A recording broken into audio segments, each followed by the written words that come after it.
Aldenora, boa noite, Aldenora. Como está? Tudo na paz? Muito bom tê-la aqui conosco. Boa noite. Sejam todos muito bem-vindos, né? Vamos dar um tempinho para os nossos irmãos se organizarem, abrirem seus celulares, acessarem o nosso canal, para poder nós começarmos, né? Obrigado pelas orientações de ontem. Muito obrigado. É uma honra, uma alegria estar aqui com vocês nessa casa abençoada. Graças a Deus.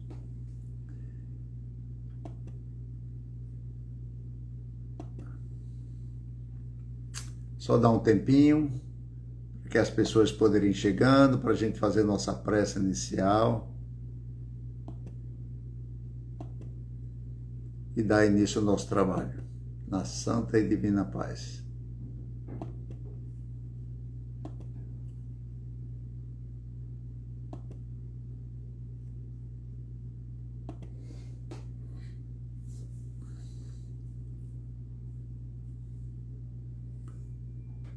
Boa noite, Charles. Seja bem-vindo. Em nome de Deus e em nome de Jesus.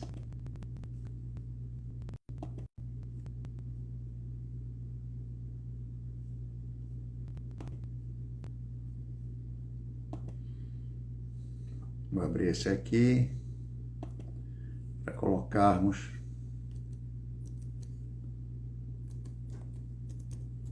Eu estou chamando mais gente.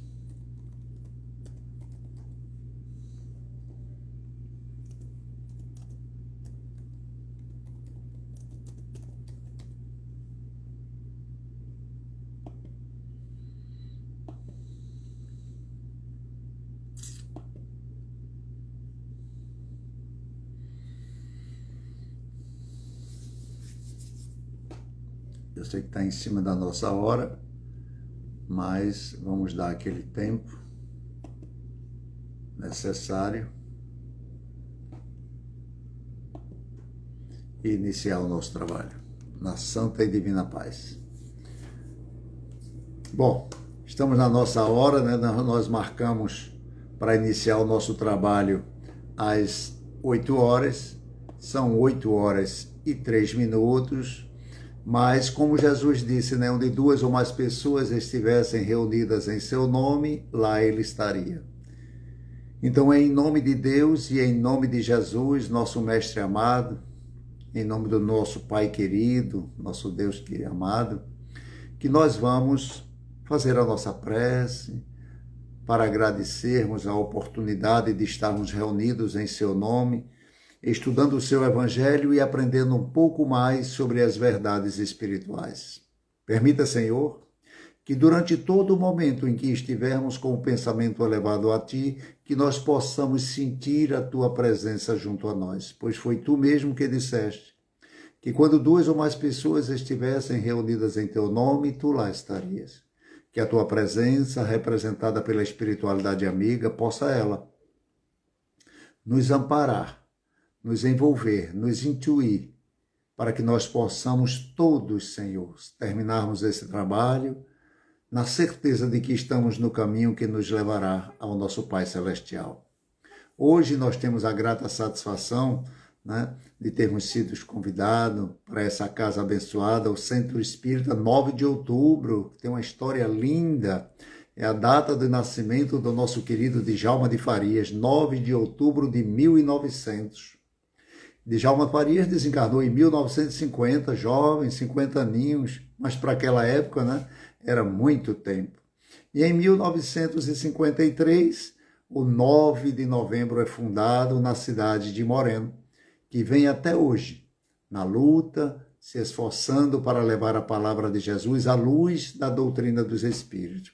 Tendo à frente a nossa querida Aldenora Sabino, né, e claro, e toda a sua equipe, onde ficam alternando os cargos, mas sempre trabalhando intensamente, porque aquele que quer trabalhar com Jesus torna-se o servo.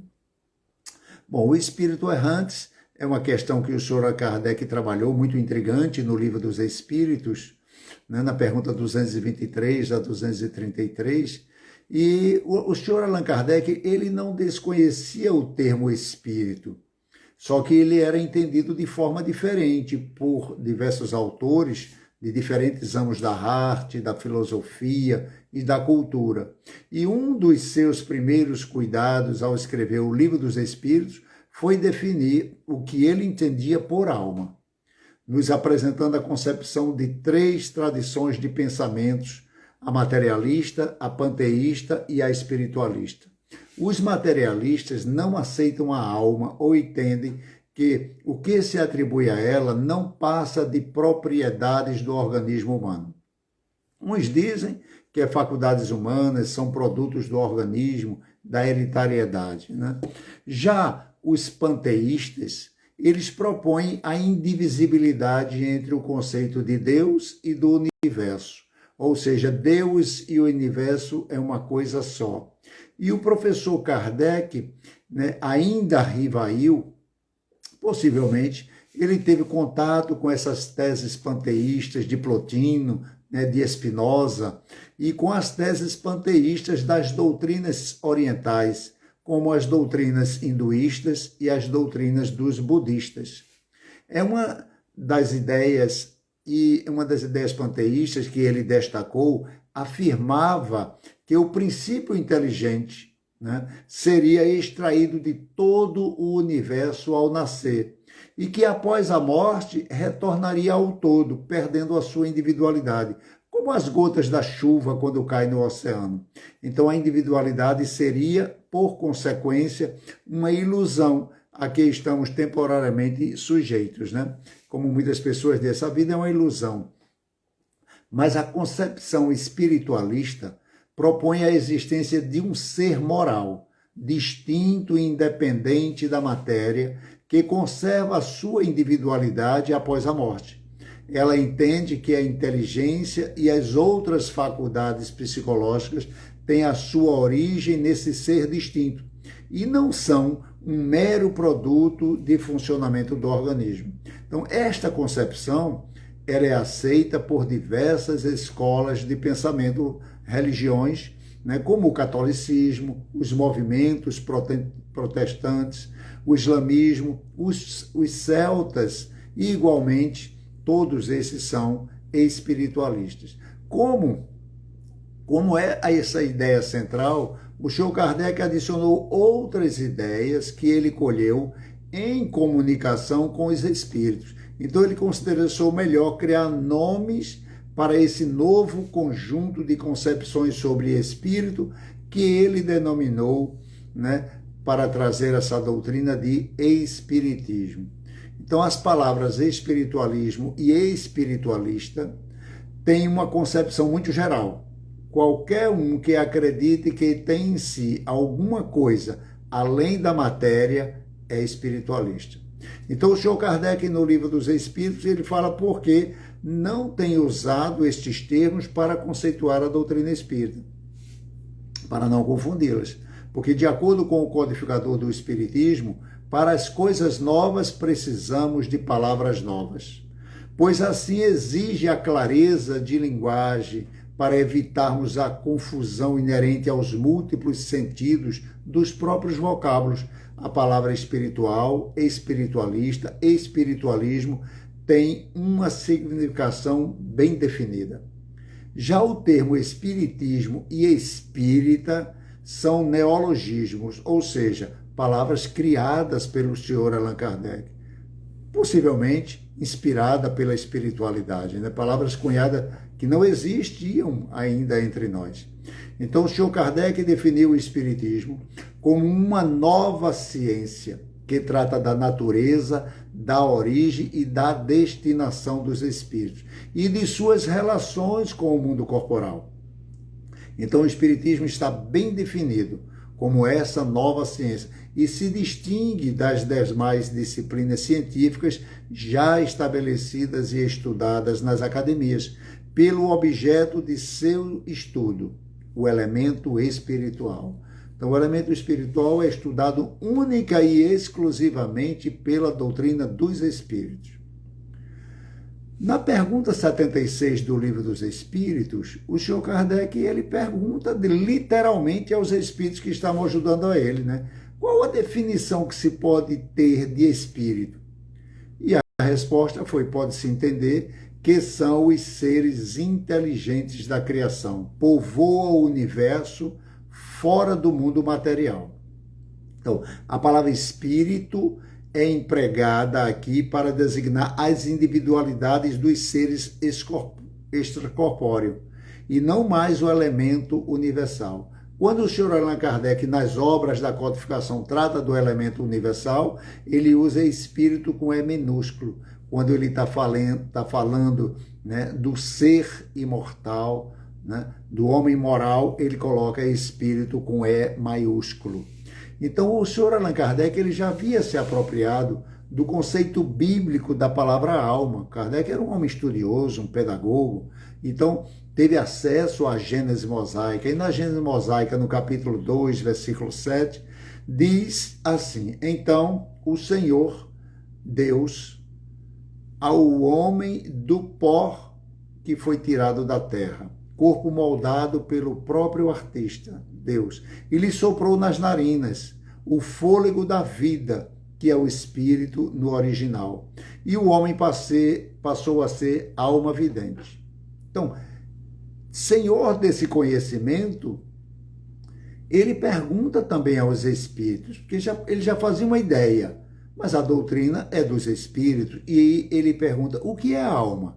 E ele diz: é um espírito encarnado. E o que era essa alma antes de se unir ao corpo físico? Era um espírito. Então nós somos almas, um espírito encarnado. Quando desencarnamos, voltamos a ser espírito, para ficar bem definido a situação e a localização de cada um. E o Sr. Allan Kardec ele vai aprofundando, vai se estreitando, trazendo esse conceito bem para perto de nós. Então, ele diz: então, alma e espírito são a mesma coisa? Sim. As almas não são nada mais do que espíritos, antes de se ligar ao corpo. A alma é um dos seres inteligentes que povoa o mundo invisível e depois se reveste temporariamente de um vólico carnal para se purificar, se esclarecer e evoluir. Ou seja, os espíritos voltam para o corpo carnal tantas vezes sejam necessárias. Como ele tratou de evolução, a natureza não dá saltos. É impossível alguém em 70, 80, 90, 100, 120 anos se purificar, conhecer todas as ciências, trabalhar todos os sentimentos, desenvolver todas as virtudes e ter uma ligação íntima com o Pai, tal qual Jesus. Então, esse conceito de reencarnação, ele é muito antigo, né? Tem indícios que chegam a 12 mil anos atrás, na plena Idade da Pedra. O costume da época de enterrar os mortos em posição fetal levou os arqueólogos a concluir a prática que se referia à preparação dos corpos para o ingresso numa nova vida. Então, 1/3 da humanidade, para a gente ter ideia, é reencarnacionista. Os povos hinduístas, budistas e alguns grupos muçulmanos da Ásia Oriental, os drusos do Líbano, os alevitas da Turquia e nós espíritas, né? Então, a reencarnação, ela faz parte do nosso progresso, faz parte das leis de Deus. E, logicamente, logo, logo todo mundo vai entender isso, um pouquinho de mais tempo, menos tempo, né? Porque o que é de Deus veio para ficar. Então, como esta margem bastante ampla de aceitação desse fenômeno natural, de que o espírito sai e volta à vida material tantas vezes lhe seja necessário, o Sr. Allan Kardec inicia uma série de perguntas a respeito desse assunto, dessas duas situações. Né? Ele pergunta aos espíritos, ele faz uma pergunta se há realmente necessidade do espírito reencarnar. Porque se a verdadeira vida é a vida espiritual, nós estamos aqui temporariamente, então para que a gente está aqui na carne? Por que a gente não fica logo lá? E ele diz: é porque Deus impõe, né? Ele impõe essa necessidade a fim de nos levar à perfeição. uns vêm para espiar, outros vêm em missão. Porque para chegar à perfeição, todos devem passar pelas estações da existência corpórea. Todos têm que passar pela experiência corpórea. Se não está em missão, ele estará em expiação. Porque quando nós estamos no mundo espiritual, e nós vamos ver isso ao longo da nossa fala, nós somos o que pensamos. Então, aquele pensamento forte, cristalizado, eu não consigo me libertar dele, porque todos pensam iguais a mim. Isso para espíritos sofredores, espíritos que estão em evolução, espíritos ainda no seu processo de construção do seu eu interior. Então, ele não tem domínio sobre as suas emoções. Então, é preciso receber essa almofada de carne para frear o esquecimento do passado, onde o senhor Allan Kardec trabalha muito bem no Livro dos Espíritos, né? Então, durante a encarnação, o espírita participa como um colaborador divino mesmo, sem o saber. Ele, às vezes, nem sabe que está colaborando em cada mundo que ele reencarna. Ele se harmoniza com a matéria do mesmo mundo, do planeta que ele escolheu para reencarnar, ou foi indicado para encarnar, e nele vem cumprir as ordens de Deus.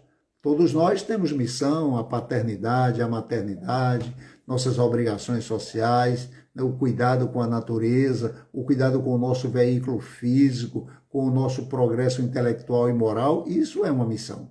Então, dessa maneira, ele vai evoluindo, né, e vai progredindo também, colaborando com todos e consigo mesmo. Então, nessas idas e vindas, encarnando e desencarnando, enquanto não adquire o seu estado de espírito puro, ele é um espírito errante, que sempre vem aspirando um novo destino que o aguarda. Então, reafirmando Kardec, né, nesse conceito de espírito errante, né? O espírito retorna ao mundo espiritual após a morte do corpo físico, né? E depois de passar pelas experiências que caracterizaram o desligamento da alma e do corpo, ele regressa ao mundo espírita, que preexiste e sobrevive a tudo. Então ele começa então a fase da reintegração a uma nova forma de vida, em outro plano vibratório. Por isso que quando nós vamos estudar no momento da passagem, né, do passamento no livro Céu e Inferno, nós vamos ver que todos nós enfrentamos, num grau maior ou menor, perturbações. Porque nós estamos saindo de uma vibração para outra. É uma perturbação natural, como se a gente estivesse subindo uma montanha, né? Hoje em dia, mais não, que fizeram uma duplicação da pista, então ficou mais plana. Mas antigamente, quando a gente ia para Gravatá, Caruaru, que subia a Serra da Russa, o ouvido apitava que era muito alto, né? Então, essa mudança de plano traz um desconforto natural. Então, no livro dos Médios, no capítulo 23, o Senhor Kardec trata o vocabulário espírita, né, trazendo a erraticidade, definindo como um estado em que se encontram os espíritos erráticos ou errantes, isto é, não encarnados, que estão em processo de evolução durante o intervalo entre uma existência e outra, uma existência corporal, claro. Então, são errantes, isto é, estão na erraticidade. Todos têm um caminho para percorrer e estão lutando para conquistar novos projetos para a sua evolução. Então, para aqueles que querem saber como o espírito se liga ao corpo, porque se ele parte para o mundo espiritual, ele deixou o corpo. Quando ele volta, ele se liga a um corpo. Então, para aqueles, né, que muitas vezes a gente tem pessoas que vão assistir, estão assistindo e ainda não têm as bases da doutrina, como é que ele se liga a esse corpo quando ele vem? Não é? O que é que a espiritualidade utiliza para ligar um espírito à matéria? A gente viu lá na Gênesis que era o sopro de Deus nas narinas do boneco de barro, né? Esse sopro quer dizer alma, vida, ele deu vida à matéria. Mas aí a ciência vem mostrar para nós, e principalmente a ciência espírita, que esse sopro que anima a matéria, né, o feto que está ali no ventre da mãe, é a ligação do espírito. Então, o senhor Kardec chamou de perispírito, que é um corpo espiritual que tem energias espirituais e materiais. Então ele se liga tanto à matéria grosseira quanto ao espírito, às energias fluídicas do espírito. É um traço de união entre a vida corpórea e a vida espiritual. E é tudo obedecido, né? O seu movimento, o seu desenvolvimento, sua formação corpórea, pelo pensamento do próprio espírito e pela vontade desse reencarnante. Então, vontade, pensamento, tudo isso movimenta esse nosso corpo espiritual. E o intervalo entre as encarnações que acontecem, né? Já que nós temos consciência que já estivemos aqui várias vezes, esse tempo entre uma encarnação e a outra é variável, né? Diz os espíritos para o senhor Kardec, né? De algumas horas até de alguns milhares de anos. Né? Milhares de anos. Então, propriamente falando, não há um extremo limite estabelecido para que o espírito fique na erraticidade. Ele pode se prolongar muito, mas nunca é perpétuo. Cedo ou tarde, o espírito terá que voltar a uma existência apropriada para se purificar das máculas, para aprender coisas novas, corrigir feitos equivocados, como nós estamos aqui agora, né? Então, lá eles estudam o seu passado e procuram um meio de se elevar, veem e observam o que se passa nos lugares que percorreram, escutam discursos dos homens esclarecidos, os conselhos dos espíritos mais elevados que eles, e isso lhes proporciona ideias que eles não possuíam. Então, a palavra errante, utilizada pelo senhor Kardec para designar o estado de espírito que ainda precisa reencarnar, causa, às vezes, né, algumas dúvidas. Né? Assim, importa considerar que errante, né, do francês errante, que tem o mesmo significado, neste contexto, é igual ao português, o que não é fixo, o que vagueia, o que caminha, o que se movimenta. Né? Então, esse estado de erraticidade cessa quando o espírito atinge o estágio da perfeição moral, porque aí ele se torna um espírito puro, ele já está estabelecido onde ele fica, ele só sai dali se ele quiser. Geralmente querem por missão, mas não por necessidade. Então, os espíritos puros, né, eles não são mais errantes. Chegou à perfeição, é o seu estado definitivo. Então, o caminho para atingir essa pureza é longo. Os espíritos são de diferentes ordens, né? A gente já estudou na escala espírita com o senhor Kardec, e é muito importante para doutrinadores conhecer minuciosamente, né, o que caracteriza os espíritos da terceira ordem, que é a nossa condição. Nós somos espíritos da terceira ordem. Então, isso vai possibilitando que ele também, na pátria espiritual, se encontre em situações diferentes. Eles podem estar encarnados, unidos a um corpo, num mundo qualquer, ou errante. Né? Porque o espírito não reencarna só na Terra, ele reencarna em vários planetas, isso aí de acordo com a espiritualidade que vai orientá-lo. Mas ele, enquanto não estiver puro, não importa onde ele estiver, encarnado ou desencarnado, ele é um espírito errante. Tá? Erraticidade é só quando ele está desencarnado. Mas nós somos espíritos errantes porque vamos ter que sair daqui e vamos ter que voltar. Estamos ainda vagando de mundo para mundo, procurando a nossa casa em definitivo, né? Mas vamos conseguir, se Deus quiser. Estamos trabalhando para isso, né? Então, isso é preciso que ele vá traçando, e Deus vai aproximando ele daqueles que eles se amam mais, que mais precisam estar junto, né? Eles não formam uma categoria espiritual de espíritos errantes. Trata-se apenas de um estado onde ele se encontra. Então, o estado de errante não significa inferioridade do espírito, que ele errou muito. Não tem nada a ver com erro. Ele está movimentando. São ciganos, digamos assim, né? Se a gente pudesse usar uma expressão mais coloquial, né? Então, nós podemos encontrar ele em todos os graus. Todo espírito que não está encarnado é, por isso mesmo, um espírito errante, repetindo o senhor Kardec. Salvo os espíritos puros. É mais importante ainda saber disso. né?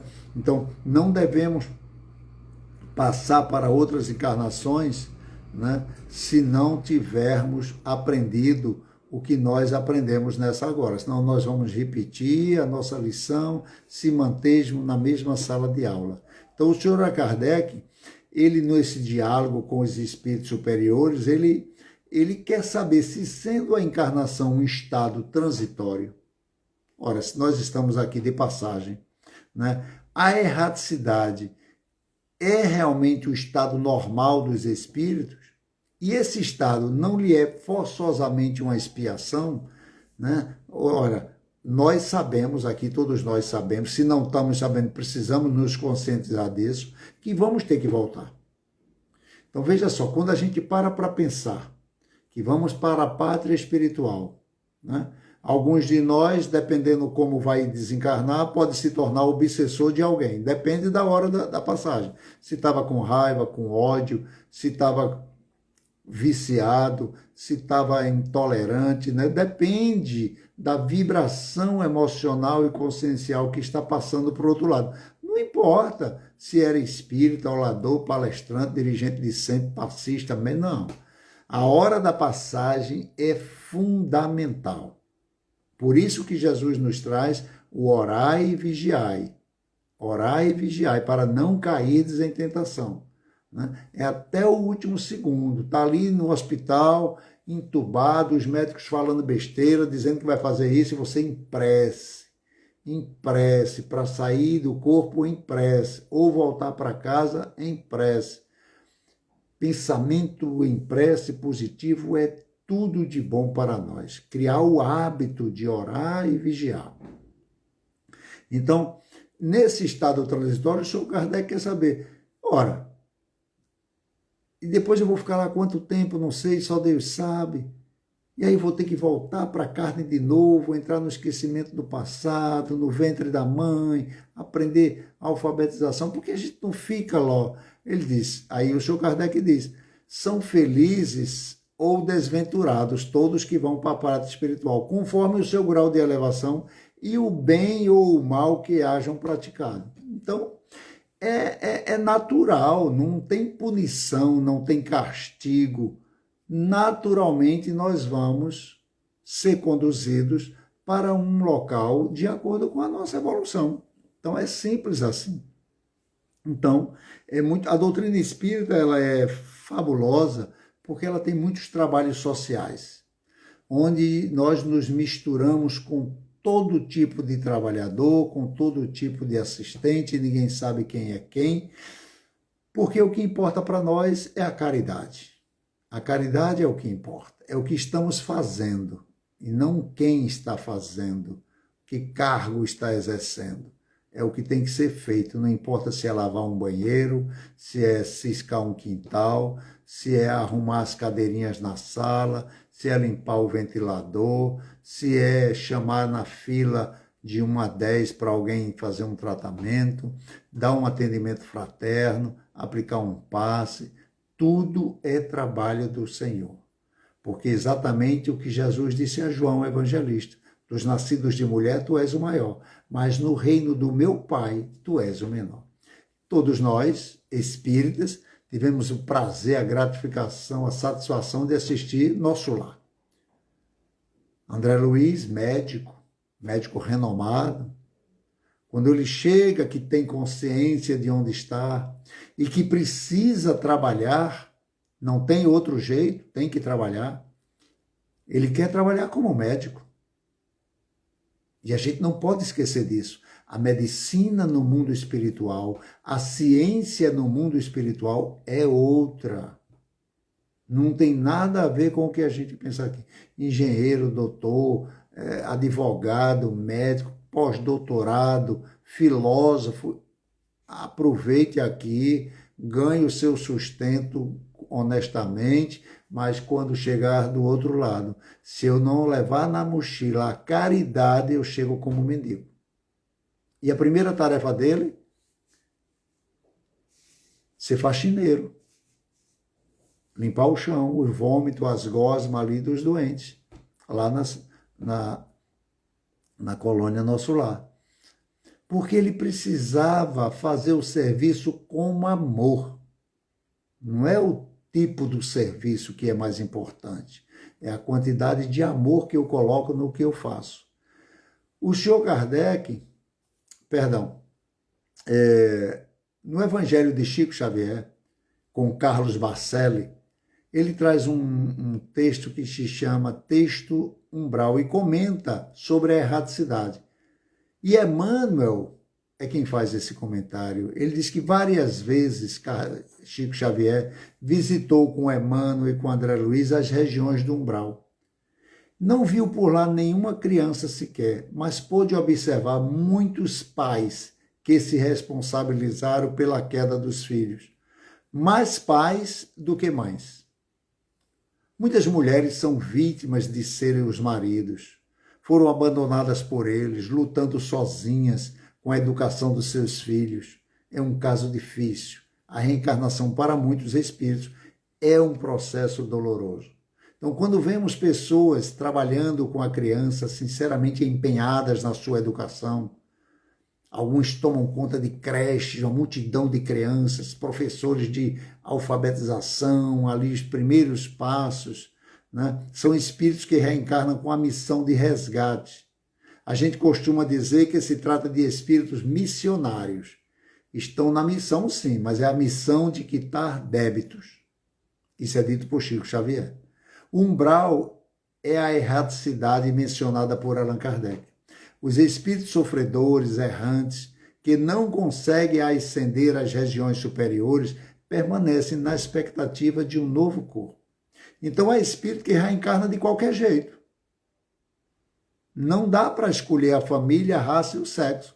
A condição dele é tão deplorável, moral, que ele não tem consciência de pedir uma nova prova, uma nova expiação. A encarnação é imposta por ele. Claro que vão escolher algumas que facilitem o seu progresso. Muitos estão numa condição de inconsciência tão grande que vêm para aquelas mulheres que precisam passar por um aborto espontâneo, para poder ali ele ir refazendo o perispírito dele, retomando sua consciência do eu. Mas não existe nenhuma conotação entre o estado de erracidade e inferioridade espiritual. É claro que somente os espíritos puros, porque estão fora do grupo de espíritos errantes, mas todos os outros espíritos que têm caminho a percorrer nas lutas de evolução, segundo o senhor Kardec, né, são espíritos errantes.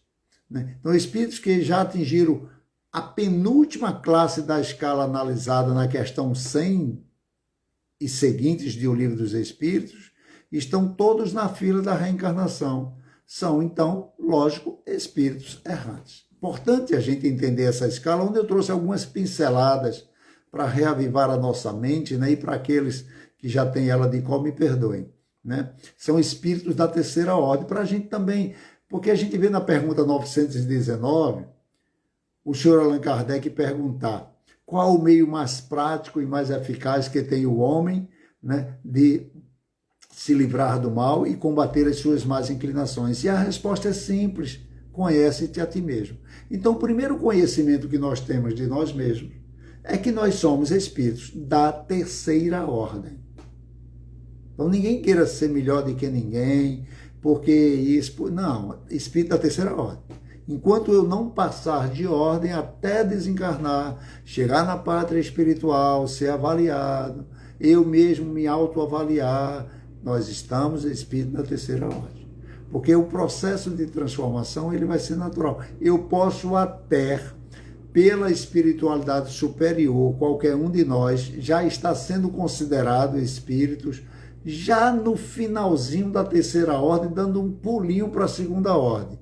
Mas isso é pensamento deles. O nosso é minha culpa, minha máxima culpa. Pensamentos negativos, pensamentos egoístas, pensamentos pecaminosos, críticas àqueles irmãos que não pensam como nós. Esse ano de política no nosso país é terrível. Meu Deus, que tristeza. Espíritas escolhendo lado. Pelo amor de Deus, isso é um exercício de cidadania, é obrigatório. Quem escolhe o lado é Deus. Não cai uma folha de uma árvore sem a permissão de Deus. Como é que Deus iria colocar nas mãos de espíritos de terceira ordem a condição de determinar quem vai governar uma nação, um estado, uma cidade? É um exercício obrigatório. Todos que vierem virão com a permissão de Deus e que a gente ore por quem chegar, seja lá quem for, para fazer um bom trabalho, enquanto nós vamos nos preocupando com nossa família, com a nossa evolução íntima, matando esse homem velho, egoísta, destruidor, que ainda quer ter melhor do que os outros. Eu não conheço nem a mim mesmo direito, como é que eu sei quem é que eu vou botar? Eu posso estar torcendo por alguém, é diferente, como eu torço pelo meu clube de futebol, mas ter a certeza de que fulano, cicrano e beltrano é melhor ou pior do que o outro, eu não conheço. Não conheço mesmo, a não ser o que eles dizem, né? Como vocês agora estão me conhecendo por esse bate-papo assim informal, bem legal, que a doutrina espírita está me colocando numa condição que dá para escutar.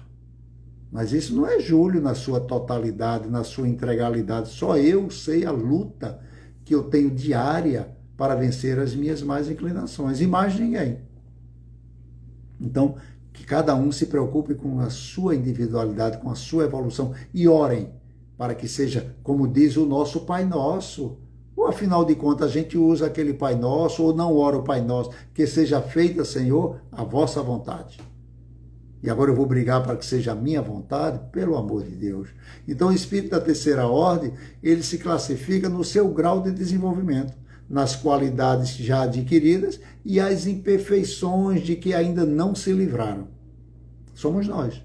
São espíritos errantes, aqueles que se encontram na base da escala. São os espíritos imperfeitos, caracterizados pela predominância, sabe de quê? Da matéria. Predominância da matéria sobre o espírito, o dia todo dentro de uma academia, se cuidar do corpo, do espírito e da alma, do corpo, cuidar também é importante, mas eu não posso dar mais a César do que a Deus, né? E é pela essa propensão ao mal, qualquer discussãozinha que seja para falar de alguém ou condenar alguém, a multidão se junta. A multidão se junta. Né? Ignorância, orgulho, egoísmo e todas as más paixões, né? A gente tem essa intuição de Deus, meu Pai amoroso, tal, tudo, mas na hora de viver em sociedade, na lei de sociedade, esse Deus passa a ser o Deus de Moisés, o Deus da lei de Italião, olho por olho, dente por dente, né? Ou nós estamos com Jesus, ou nós não estamos com Jesus, não existe meio termo. Não existe meio termo, principalmente quando passarmos para a erradicidade, porque lá é por afinidade, transparência, mais, e nós espíritas não podemos dizer que não sabíamos. Os espíritos da segunda ordem, eles se caracterizam pela predominância do espírito sobre a matéria e pelo desejo incessante de praticar o bem. São os bons espíritos. São aqueles que dormem pensando no bem e acordam pensando no bem, batem na sua porta, ele, opa, graças a Deus, pois não, o que é que pode fazer? Ele vai procurando em tudo fazer o bem, praticar o bem, ser útil para o próximo. Sem procurar saber se o outro perece ou não, mas se o outro precisa. Então, nem todos são essencialmente maus. Em alguns, há mais leviandade, em outros, não fazem o bem nem o mal. Pelo simples fato de não fazer o bem, revelam já a sua inferioridade. Alguém convida, vamos para uma campanha do quilo.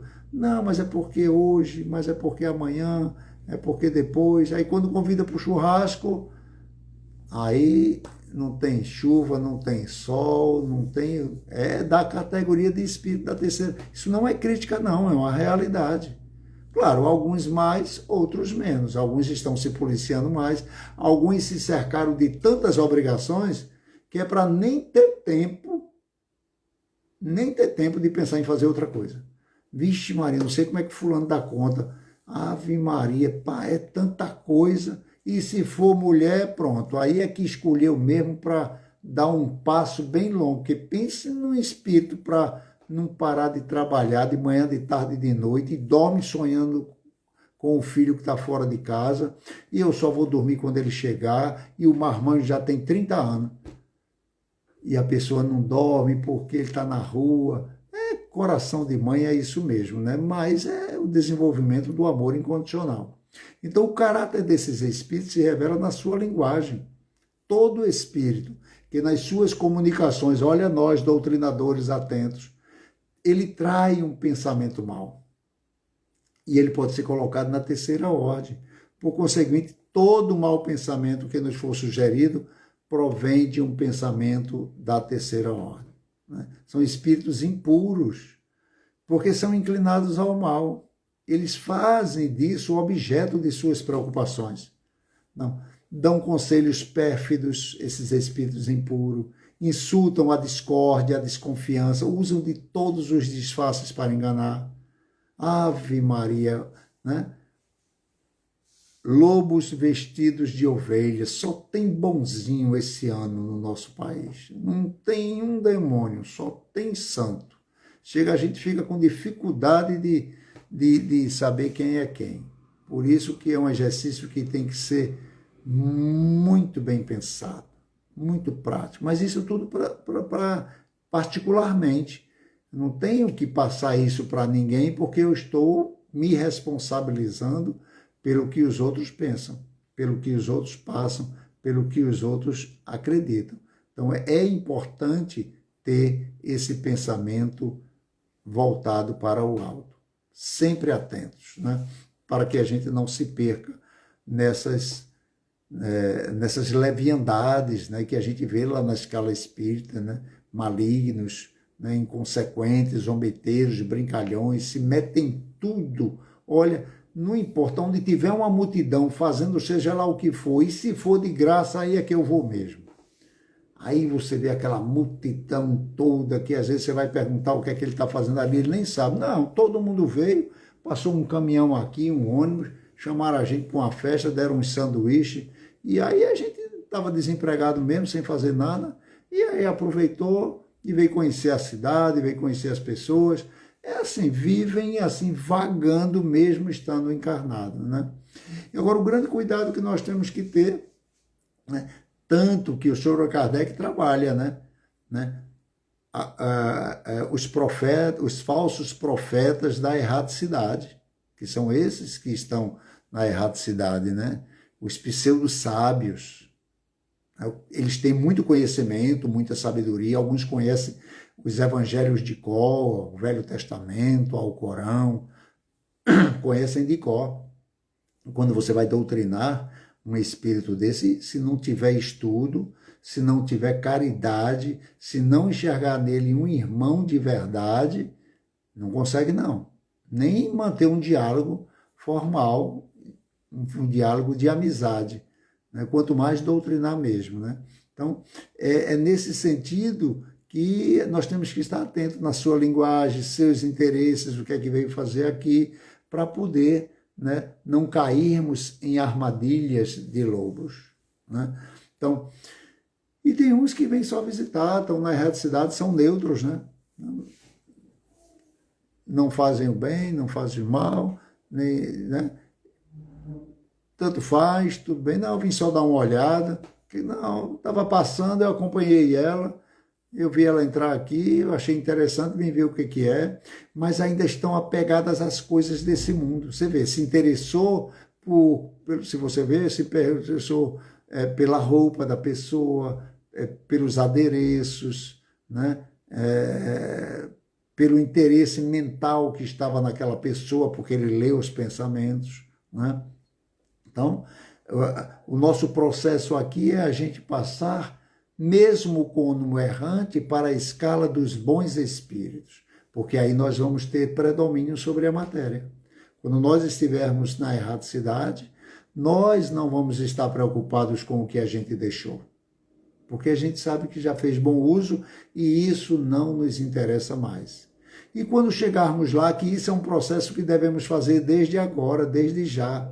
se interessar por escolas, por estudo, trabalho, o que é que eu posso fazer, onde é que eu posso ajudar, se capacitar para tal, né? E aí vai se apropriando da ciência espiritual, vai se adiantando em qualidades morais, né? Porque são muito amorosos quem vão nos receber, né? E porque se na medida que nós vamos criando esses bons hábitos, nós não perderíamos as nossas manias, né? E não nos tornaríamos espírito perfeito, né? Espíritos superiores. São, né, para onde a gente vai um dia nós vamos reunir todas as ciências. Alguns de nós já têm a ciência que está guardadinha ali para poder aprender a humildade. Já foram espíritos cientistas, estudiosos, descobridores de certas obras, artes do universo, mas reencarnaram com esse conhecimento ali apagado para desenvolver a humildade, a servidão, aprenderem coisas novas, né? É uma superioridade moral.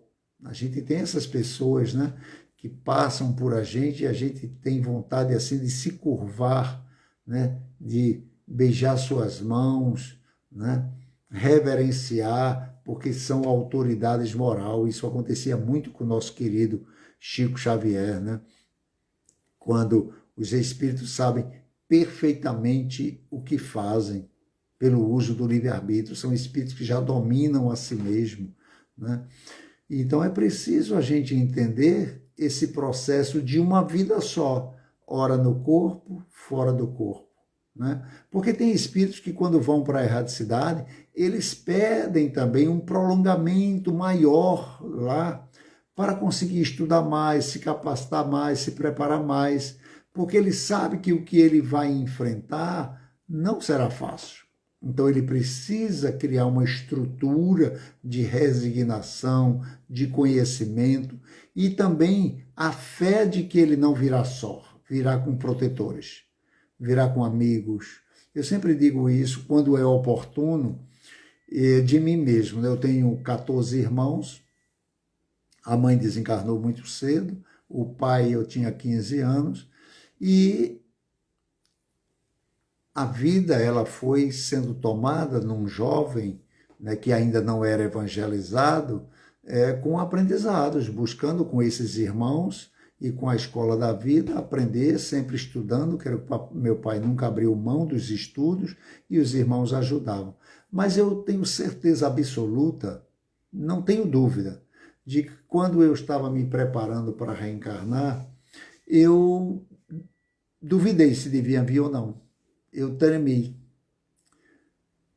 É normal, você vai entrar, sei lá quanto tempo estava fora da carne, quanto tempo na erradicidade foi pedido a mais. Então esse despreparo para entrar nesse universo, ele traz preocupações. Eu tenho certeza que um dos meus irmãos disse, bora, eu vou estar lá também. E isso deu uma força muito grande, porque desde que eu nasci até hoje, é aquele que pega na mão, é aquele que chega junto, sempre com uma palavra carinhosa, uma palavra amiga, né, com um projeto, com um curso. Isso é o que nos motiva a estar aqui de volta, né? Porque senão a gente não viria não, sozinho, entrar na mata, na selva amazônica sozinho, tem que ir com quem já foi na frente, com quem conhece o caminho. Por isso que Jesus é o nosso guia e modelo, porque só é guia quem já percorreu toda a estrada, conhece as armadilhas, conhece os empecilhos e sabe como chegar mais rápido, né? Então, assim a gente vai estudando, vai se observando, vendo os lugares que nós vamos percorrer, escutando isso, escutando aquilo, e os espíritos inferiores, quando eles vão deixando a Terra, muitos não abandonam suas paixões, mesmo sabendo que para eles é um inconveniente, né? Porque exatamente pelo fato da morte não existir, os encarnados, toda noite, nós encarnados, enquanto o corpo descansa, adentra na pátria espiritual. E o que é que ele vai fazer? Com quem ele vai se encontrar? Porque nós nos tornamos parcialmente, né, um espírito que fica ali 8, 9, 6, 10 horas na erradicidade. Jesus diz, onde estiver o teu tesouro, lá estará o teu coração. Né? Jesus exorta isso no conjunto do Sermão do Monte, no trecho lá localizado no capítulo 6 do Evangelho de Mateus. O mestre acabara de ensinar o Pai Nosso e passa, né, a recomendar para não entozerarmos bens materiais, e sim bens espirituais, né, onde chegar, bater até a poeira da sandália, mas deixar lá um coração de amizade. Espíritos nos dão exemplo, tem pessoas encarnadas que são excessivamente vaidosas. Então quem é que vai acreditar que quando deixa o corpo físico vai perder esse defeito? Após a partida da Terra, sobretudo aqueles que têm paixões bem vivas, resta uma espécie de atmosfera que vai envolve, guardando todas essas coisas mais que eu espero, pois o espírito não está inteiramente despreendido, porque morrer é uma coisa, desencarnar é outra. É apenas por momentos que ele antever a verdade, né? Mostrando o boca, mas quando volta no outro dia para a carne, acorda do mesmo jeito, continua a mesma vaidade, o mesmo orgulho. Então, à medida que vai se esforçando, aí não, é diferente. Daí a doutrina espírita que vai trazendo para nós a necessidade do esforço. Conhece-se o verdadeiro espírita pela sua transformação moral e pelo esforço em combater as suas más inclinações. Então, nós vamos chegar melhor lá pelo esforço, não é pela conquista total, mas que sejamos esforçados, como diz Santo Agostinho, na pergunta 919A de O Livro dos Espíritos. Fazei como eu fazia diariamente.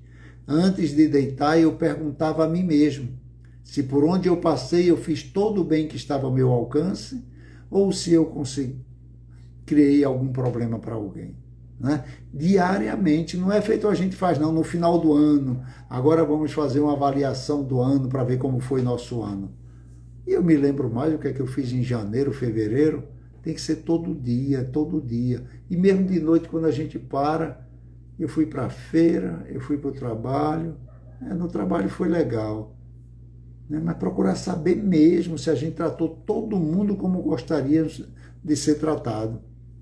Então, na medida, a gente vai buscando Deus, as forças que nos faltam. E assim a gente vai se melhorando, sempre de acordo com essa vontade, com esse desejo firme. Porque no estado de errante, o espírito entrevê o que lhe falta para ser feliz. E é assim que ele busca os meios de atingir, mas sempre lhe é permitido reencarnar à vontade. E para isso, é para ele uma punição. No livro Céu e Inferno, nós trouxemos uma passagem do espírito Zimel Sligol. Era um pobre israelita de Vilna, ele morto em 1865. O Chico Kardec coloca também na Revista Espírita de 1865. Durante 30 anos ele mendigara de gamela na mão. 30 anos mendigando por toda parte da cidade. Seu grito era desconhecido, era muito conhecido por todos. Lembrai-vos dos pobres, das viúvas, dos órfãos. Ele vivia pedindo assim. E durante esse tempo, ele reuniu 90 mil rubros, mas não guardou um único para si mesmo. Ele aliviava os doentes que ele mesmo tratava, pagava o ensino de crianças pobres, distribuía aos necessitados os comestíveis que lhes faltavam. A noite era dedicada à preparação de rapé, que o mendigo vendia para se sustentar. O que ele lhe sobrava desse rapé, ele distribuía com os pobres. Smigol era sozinho no mundo.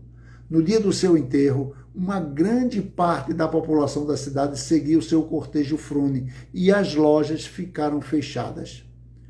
E o Sr. Allan Kardec evoca justamente por isso. Um mendigo fez fechar as lojas de uma cidade e ele se apresenta feliz, porque ele alcançou a plenitude daquela vida de ambição que ele pagou bem caro. Eu estou aqui no meio de vós desde o começo da reunião dessa noite.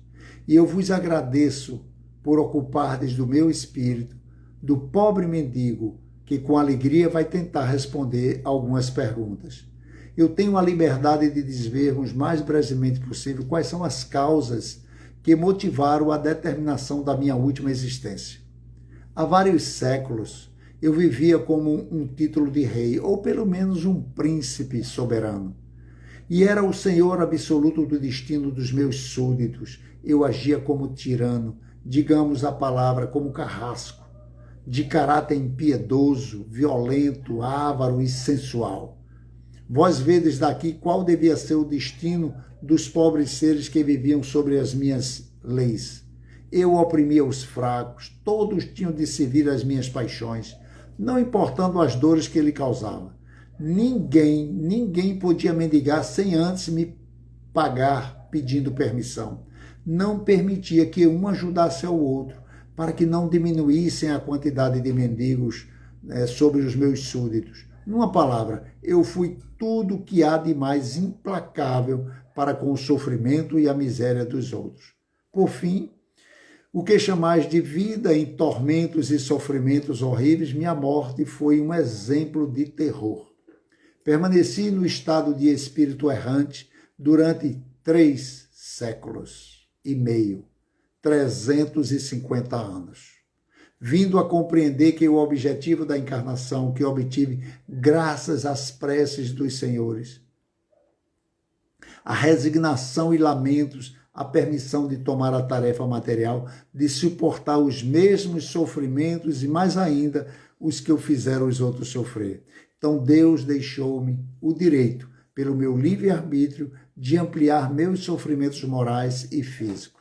Graças ao auxílio dos bons espíritos que me assistiam, eu persisti na minha resolução de praticar o bem e agradeço-los por isso, pois me impediram de sucumbir à tarefa a qual eu assumira.